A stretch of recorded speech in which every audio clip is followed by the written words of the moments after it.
Hola, en este vídeo os daré una serie de herramientas para que podamos comprender qué es el sobrepeso y la obesidad y cómo podemos manejarlo de forma natural.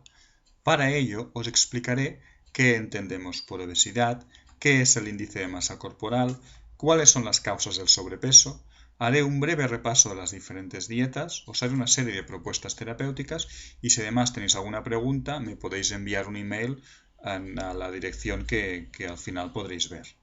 La OMS, la Organización Mundial de la Salud, define la obesidad como una acumulación anormal o excesiva de grasa que puede ser perjudicial para la salud. En el 2008 había en el mundo 1.400 millones de personas adultas de más de 20 años con sobrepeso o obesidad. 1 de cada 10 personas lo son. Hay más muertes en el mundo por exceso de peso que no por falta de ingesta de comida. El índice de masa corporal es el índice que nos indica qué grado de obesidad tenemos. Este índice nos da un número entre el 18,5 o más de 40. Como podéis ver, según el número que te salga, se considera que tienes sobrepeso, eres obeso, obeso severo o sufres de obesidad mórbida. Las causas de la obesidad son variadas. Hay una predisposición genética, eso es cierto, pero también y por otro lado el sedentarismo es muy importante. Una ingesta de azúcares refinados también es muy importante tenerla en cuenta y aunque no lo parezca, las dificultades económicas están demostrando que es un indicador más de peligro de sufrir obesidad. Fijaos que en Cataluña el número de obesos está aumentando. Estos datos extrapolables lo son también para el resto de España. En cuanto a las causas, decíamos los azúcares refinados.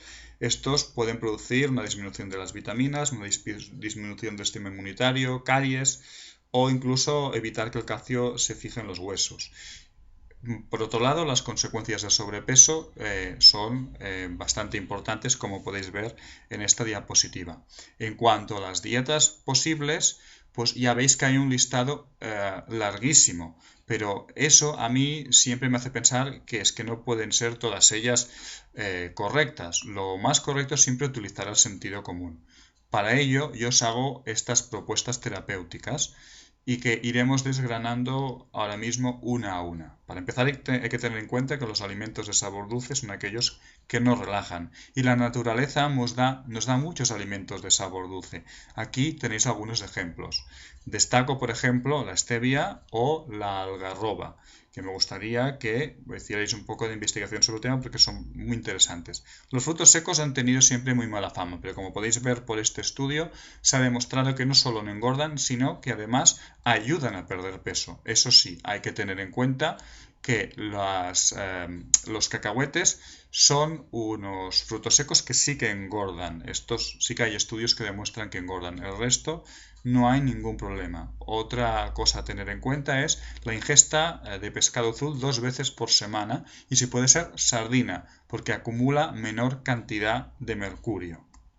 Por otro lado, es muy importante también el realizar ejercicio físico. Para la gente adulta, yo recomiendo dos ejercicios. El Tai Chi, que lo podéis ver en mi blog, una serie de vídeos que os hablo sobre el tema. Y también recomiendo muchísimo la marcha nórdica. Os recomiendo que busquéis información sobre el tema. Y en cuanto a plantas medicinales, ya os he hablado de la stevia, pero el hinojo es una gran planta de nuestro entorno y también podemos utilizar, por ejemplo, el alga agar-agar que nos hará que no tengamos tanta hambre a la hora de comer. Y si eso no es suficiente, podéis utilizar la acupuntura o la auriculopuntura, que son dos técnicas en las que se clavan pequeñas agujas en el cuerpo humano.